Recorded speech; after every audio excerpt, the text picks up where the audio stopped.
টাকা দিতে যায় 6 জনকে মারছে। যারা বছরে বছরে যায় মানুষ মারে পায়ের তলে ফেলাইয়া, কঠিন কিয়ামতের ময়দানে বিচার হবে কিনা? আল্লাহ জিজ্ঞাসা করে ফেরেশতারা এই ব্যক্তিকে, কয় আল্লাহ চিনতেছেন না, এই তো সেই ব্যক্তি। কি করছে? 9 জন করে মারছে বছরে। কয় তাই নাকি? বলে হ্যাঁ। আল্লাহ এখন কি করবো? জান্নাতে দিয়ে, কয় জান্নাত মানে ও বছরে বছরে 9 জন মারছে, এই মানা দিয়া মাদার কেসের আসামি বানায়া ওর জীবনের সমস্ত আমল তো কবুল হয়নি। ও যে প্রতি বছরে মানুষ মারছে, এই মাদার কেসের আসামি বানায়া, মানুষ হত্যাকারীর গুনাহগার বানায়া ওরে জাহান্নামে নিক্ষেপ করবে না। ওরে ঠিক না? লম্বা সময় রুকু করতেন, সেজদা করতেন, মাঝে মাঝে মনে হয় নবীজি আর কোনোদিন সেজদা থেকে মাথা উঠাবেন না। বলেন আল্লাহু আকবার। আম্মা জান আয়েশা রেখে বলেন, একদিন রাতের বেলায় দেখি বিছানা ভিজে গেছে। আমি আয়েশা মনে করলাম পানি পড়ে ভিজে গেছে, কিন্তু না, আমি আয়েশা তাকায় দেখি রহমতের নবী, দয়ার নবী, মায়ার নবী গুনাহগার উম্মতের জন্য গুনাহ মাফের আশায় কাঁদতে কাঁদতে নবীজির চোখের পানি দিয়া পুরো বিছানা ভিজে গেছে। সুবহানাল্লাহ বলে। যেই নবীর জীবনে কোনো গুনাহ নাই, নবীরা জন্মের আগে মাসুম, জন্মের পরেও মাসুম, সকল নবীরা জান্নাতি। আখিরি পয়গম্বর মুহাম্মদ রাসূলুল্লাহ সাল্লাল্লাহু আলাইহি সাল্লাম চোখের পানি ছেড়ে দিয়ে অনেকটা সময় কাঁদলেন। আম্মা জান আয়েশা আবার সেটা জিজ্ঞাসা করে, নবী আপনি এত চোখের পানি ছেড়ে দিয়ে কেন কান্না করেন? কার জন্য কাঁদেন নবী গো? আমার জানতে বড় মনে যায়। নবী দেখে বলে, আয়েশা আমি কেন কাঁদি? আমি আমার নিজের জন্য কাঁদি না আয়েশা, আমি কাঁদি আমার গুনাহগার উম্মতের জন্য। আল্লাহ যেন আমার গুনাহগার উম্মত গুলোকে জাহান্নামের আগুনে না জ্বালায়। আল্লাহ যেন আমার গুনাহগার উম্মত গুলোকে জাহান্নামের আগুনে না পোড়ায় আয়েশা। এজন্য আমি আল্লাহর কাছে আমার গুনাহগার উম্মত গুলোর গুনাহ মাফ চেয়ে বেশি বেশি করে কাঁদি। যেই নবী উম্মতের জন্য কাঁদেন, আজও কাঁদেন মদিনায়, হাসরের ময়দানেও কাঁদবেন সিজদায় পড়ে। সেই নবীর পথে আমাদের চলার দরকার আছে না নাই? সেই নবী রেখে যাওয়া আদর্শ আমাদের লালন পালন করার দরকার আছে না নাই? এ যুবক, তোমার মডেল কোন নায়ক গায়ক সুপারস্টার ফুটবলার নয়, তোমার আমার মডেল লাকাদ কানা লাকুম ফি রাসূলিল্লাহি উসওয়াতুন হাসানা। তোমাদের জন্য উত্তম আদর্শ আছে রাসূলের জীবনের ভিতরে। রাসূল যদি আমাদের আদর্শ হয়, মডেল হয়, তাহলে আপনার আমার আর কোনো চিন্তা নাই। কারণ রাসূলের চরিত্র ফুলের চাইতেও পবিত্র। যার চরিত্রের সার্টিফিকেট আল্লাহ আসমান থেকে দিয়ে বলেন, ওয়া ইন্নাকা লাআলা খুলুকিন আযীম। আল্লাহ বলেন, নবী গো আপনি পুত পবিত্র মহান চরিত্রের অধিকারী। আকাশ আর জমিনে আপনার চাইতে ভালো চরিত্রের মানুষ আর কেউ হতে পারে না। আল্লাহু আকবার। সেই রাসূল হলেন আপনার আমার মডেল, আদর্শ। কোন নায়ক গায়ক সুপারস্টার হতে পারে না। রাসূলের মডেলে দাড়ি রাখো, রাসূলের মডেলে টুপি মাথায় দাও, রাসূলের মডেলে জামা পরিধান করলে যুবক শান্তি পাইবা। কথা কর না কেন? আজকের যুবকেরা দাড়ি রাখে, পুরো দাড়ি কাইটা থুতির নিচে রাইখা দেয়। জিজ্ঞাসা করলাম, হে যুবক কি ব্যাপার, থুতির নিচে খালি দাড়ি, বাকি জায়গার দাড়ি কই গেল? কই হুজুর বোঝেন না, এই স্টাইলের নাম হলো দেবদাস। এরকম ফুংফাং স্টাইল আলা যুবক আছে না? না, দাড়ি কেটে চিকন করে রাখা দেয়, একটা আবার এদিক বেঁকা হয়ে যায়, এইদিক আবার বেঁকা হয়ে যায়। নবীর দাড়ি নিয়ে স্টাইল করো, নবীর দাড়িকে কাইটা সাইটা যেমনি ইচ্ছা তেমনি রাখো। তোর মতো কপাল পোড়া উম্মতের কপালে জাহান্নামের আগুন ছাড়া আর কিছুই জ্বলবে না। কথা কোন ঠিক না? রাসূলের দাড়ি কি ফ্যাশন করার জন্য, তামাশা করার জন্য, ঠাট্টা বানানোর জন্য? তাহলে পুরো দাড়ি কেটে এই জায়গায় কেন থাকলো?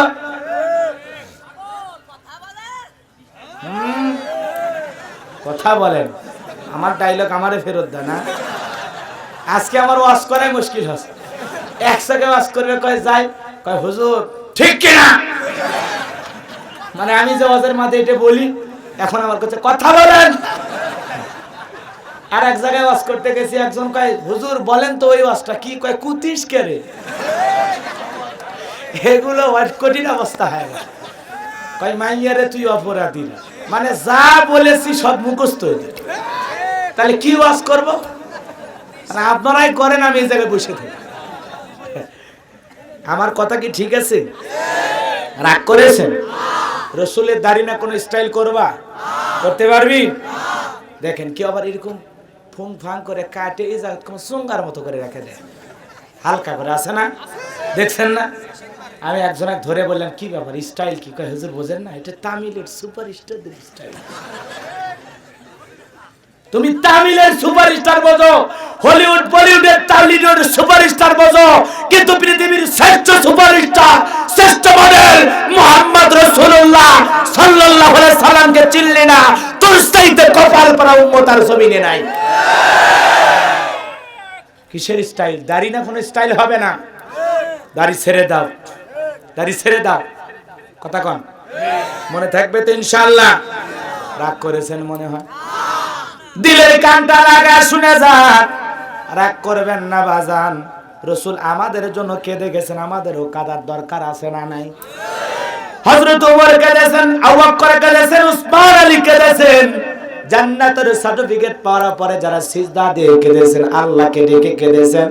আপনার আমার কান্না করার দরকার আছে না না? আল্লাহ রাসূল এতটা নামাজে মনোযোগ ছিলেন। সাহাবায়ে কিরামদের মনোযোগ কেমন?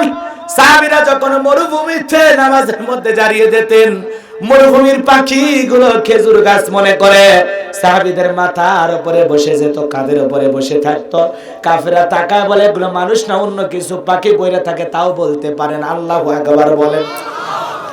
নামাজে এত মনোযোগ, এত মনোযোগ, মাথায় পাখি পইরা আছে, কাঁধে পাখি পইরা আছে, সাহাবীরা টের পায় না, বলতে পারে। আল্লাহু আকবার বলবেন না? তাহলে নামাজের প্রতি, সালাতের প্রতি কতটা মনোযোগ। আর আমরা একটা মশা পড়লে এই হাতে এই জায়গায় কথা কন না কেন? পায়ে যদি মশা পড়ে এক ঠ্যাং আর এক ঠ্যাঙের উপর তুলে দেখায়, খাবি খা, আসে না? না, আপনাদের এলাকার কি খবর? একই খবর না? হাসতেও করছে একই খবর। ভাইয়ের আমার, দিলের কানটা লাগায় শুনে যান। যে কথা বোঝানোর জন্য বলতে চাচ্ছিলাম, তাহলে নামাজে আমরা মশা পর্যন্ত মারি, আর সাহাবীরা পাখি পরে থাকে, টের পায় না।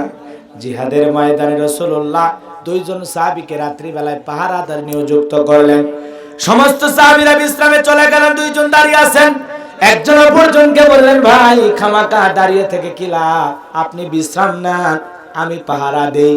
একজন সাহাবী আরাম নিতে গেলেন, আর একজন সাহাবী দাঁড়িয়ে থাকলেন। আর সে চিন্তা করলো, সময়টা দাঁড়িয়ে থেকে নষ্ট করে কি লাভ, নামাজের মধ্যে কাটায় দেই। সাহাবী নামাজে দাঁড়িয়ে গেলেন। সাহাবী যখন নামাজে দাঁড়িয়ে গেলেন, দূর থেকে কাফের বেঈমানরা মনে করে ওটা মানুষ না গাছ, এইটা বোঝার জন্য দূর থেকে তীর নিক্ষেপ করেছে। ওই সাহাবী নামাজরত অবস্থায় আছে, একটা তীর এসে ডান হাতে ঢুকে গেল, আর একটা তীর নিক্ষেপ করে আর একটা তীর বাম হাতে ঢুকে গেল। সাহাবী তাড়াহুড়ো করে নামাজ শেষ করলেন। সেই পাহারাদার সাহাবীকে ডাক দিয়ে বললেন, ভাই ওঠেন, কাফেররা আমাকে তীর নিক্ষেপ করেছে। বলে কেমনে কি হইল? বলে আজকে আপনাকে বিশ্রামে পাঠায় আমি চিন্তা করলাম সময়টা নষ্ট করে কি লাভ, এই সময়টা সালাতের মধ্যে কাটায় দেই, আমার আসমানের মালিক আল্লাহকে সিজদা দেই।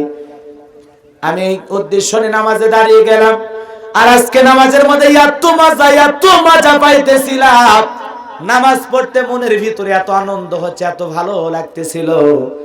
আমি আজকে যদি রাসূলের পাহারাদার না হইতাম, আমার মনের মধ্যে এই কথাটা যদি চিন্তা না হইতো যে আমি যদি নামাজের মধ্যে দাঁড়িয়ে থাকি, এই সুযোগে যদি জালেম কাফেররা রাসূলকে হত্যা করে, কঠিন কিয়ামতের ময়দানে আল্লাহর দরবারে কি জবাব দেব, এইটা যদি আমার মনে না হইতো, আজকের আমার নামাজের মধ্যে যে মজা, যে তৃপ্তি, যে আনন্দ পাইতেছিলাম, পুরো পৃথিবীর জালেমেরা যদি তীর নিক্ষেপ করে আমার কলিজাটাকে ছিদ্র বিছিদ্র করে দিত, তবু আজকে আমি নামাজ ছেড়ে দিতাম না। সুবহানাল্লাহ বলেন। সাহাবীদের নামাজে এত মনোযোগ ছিল। টাকা দিতে যায় 6 জনকে মারছে, যারা বছরে বছরে যায় মানুষ মারে পায়ের তলে ফেলায়া, কঠিন কিয়ামতের ময়দানের বিচার হবে কিনা? আল্লাহ জিজ্ঞাসা করে ফেরেশতারা এই ব্যক্তিকে, কয় আল্লাহ চিনতেছেন না, এই তো সেই ব্যক্তি। কি করছে? 9 জন করে মারছে বছরে। কয় তাই নাকি? বলে হ্যাঁ। আল্লাহ এখন কি করবো? জান্নাতে দিয়ে, কয় জান্নাত মানে ও বছরে বছরে 9 জন মারছে, এই মানা দিয়া মাদার কেসের আসামি বানায়া ওর জীবনের সমস্ত যাকাত ছাড়ি লঙ্গির আমল তো কবুল হয়নি। ও যে প্রতি বছরে মানুষ মারছে, এই মাদার কেসের আসামি বানায়া, মানুষ হত্যাকারীর গুনাহগার বানায়া ওরে জাহান্নামে নিক্ষেপ করবে না। ওরে ঠিক না?